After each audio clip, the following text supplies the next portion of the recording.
Hello, everybody. Justin Giddings here, the Kickstarter guy, and welcome to another recording in our series of 30 crowdfunding training videos in 30 days.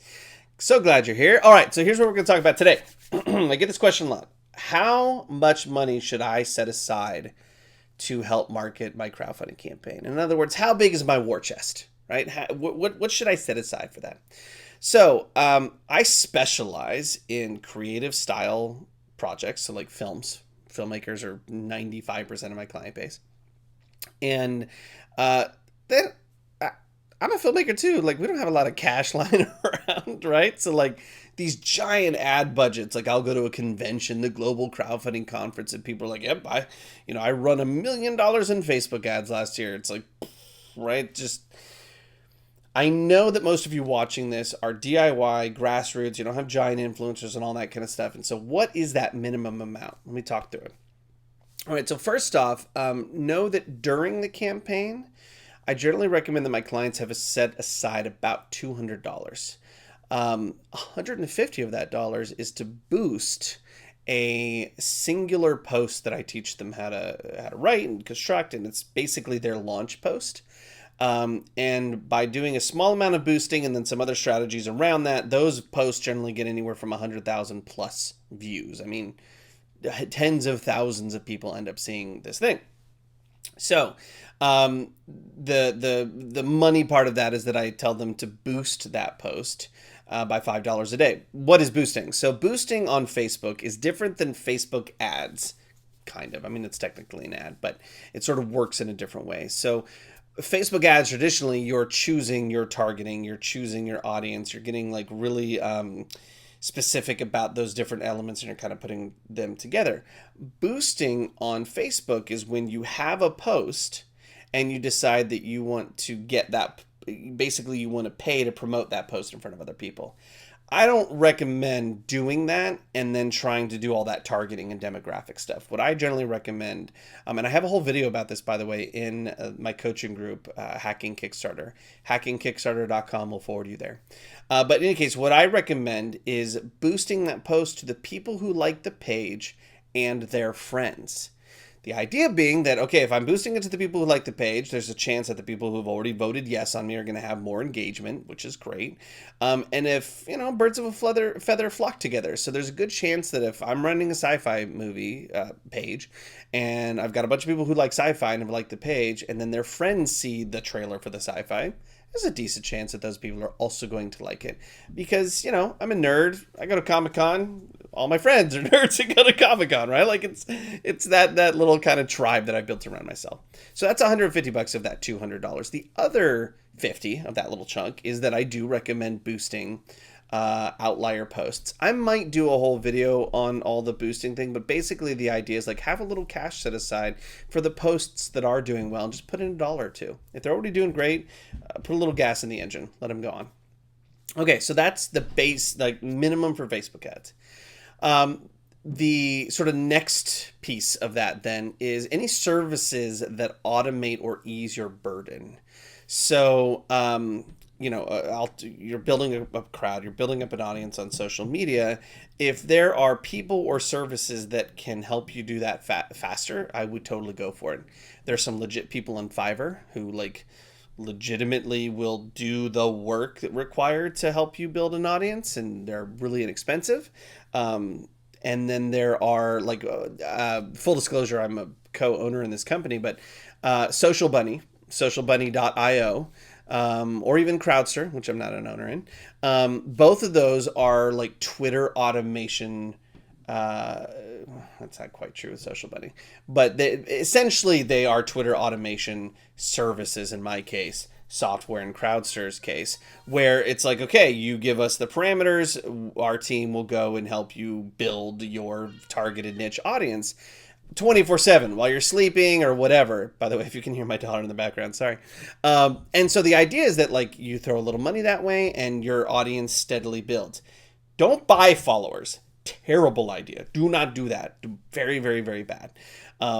I could go on for 10 minutes about why that's bad. The short version is don't do it. You will get nothing out of it. It will undercut you, will dilute your reach. Again, there's a bunch of reasons.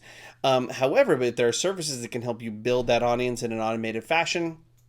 You might want to spend some money there. So, for example, Social Bunny, my company, is $57 a month, and there's a code on there that you usually get your first month free.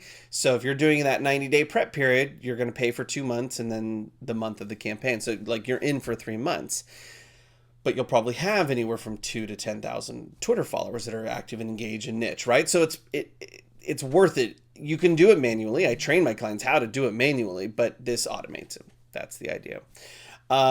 Then you've got in terms of, so that's where my clients tend to end. They'll spend a couple $100 set aside for some boosting, and maybe a couple $100 set aside for some automation services, or there's like landing page software. There's like little things that can increase the efficiency and efficacy of what you're doing. Then the next sort of round of money is Facebook likes and Facebook ads. So, and Instagram, I think Instagram does this now. Twitter does this too, because Facebook is still sort of the king in terms of money that comes in for crowdfunding campaigns. I'm focusing there. But if you've built an audience on Instagram and you're an Instagrammer, you can live there as well. And most of this is going to apply. But all these platforms have ad systems that are set up directly to help you get you likes on Facebook or followers on Instagram and Twitter. There's tons of tutorials out there. These are really, really basic, mostly pretty basic setups. I would focus on, actually, this is kind of changing right now, so check back later, but currently I focus on US only.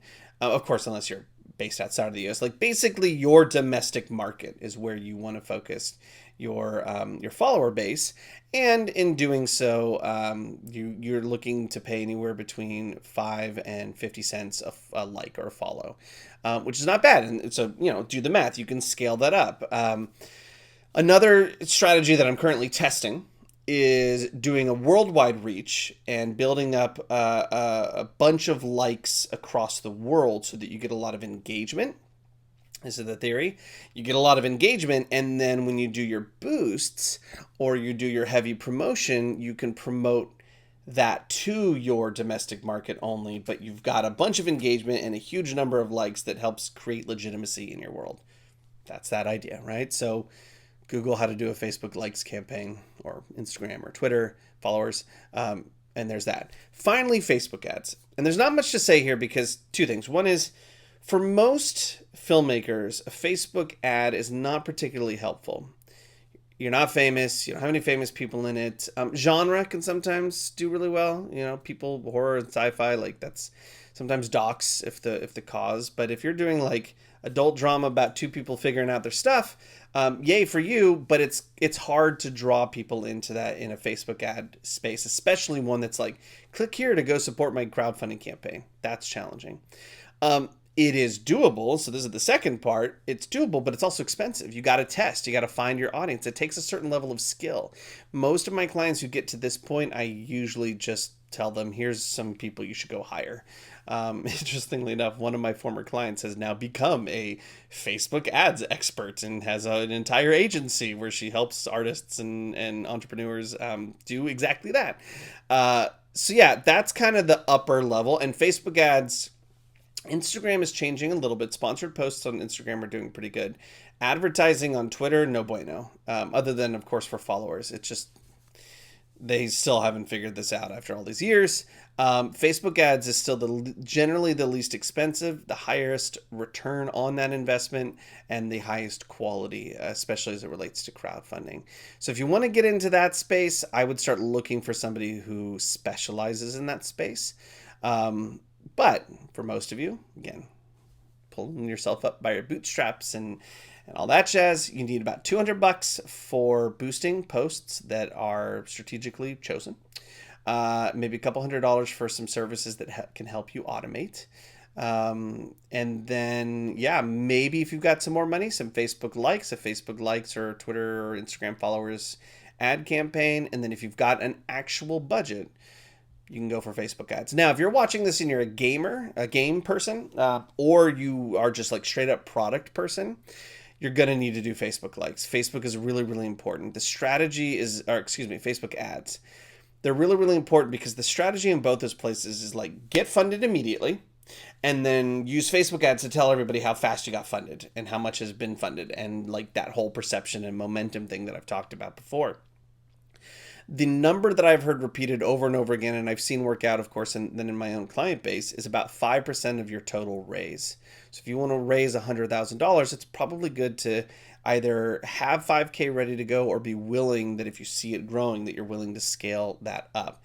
Frankly, my clients have a huge return on ad spend because they've done so much work identifying their audience and all those kind of pieces that you need. It's just the technical skills when they got to bring somebody else in. But know that if you're going to that game or product space, you're probably going to need somebody who has some success in ads. I actually used to run a Facebook ad agency myself, so if we're working together, I can help you with that, or I can refer you out to people. So there you go. All right, hope this helps. I hope you got a rough idea now of like, okay, this is what works for me and what I need to sort of have in my pockets. I'd say minimally $200, and then you scale up from there. Hope that helps. Bye.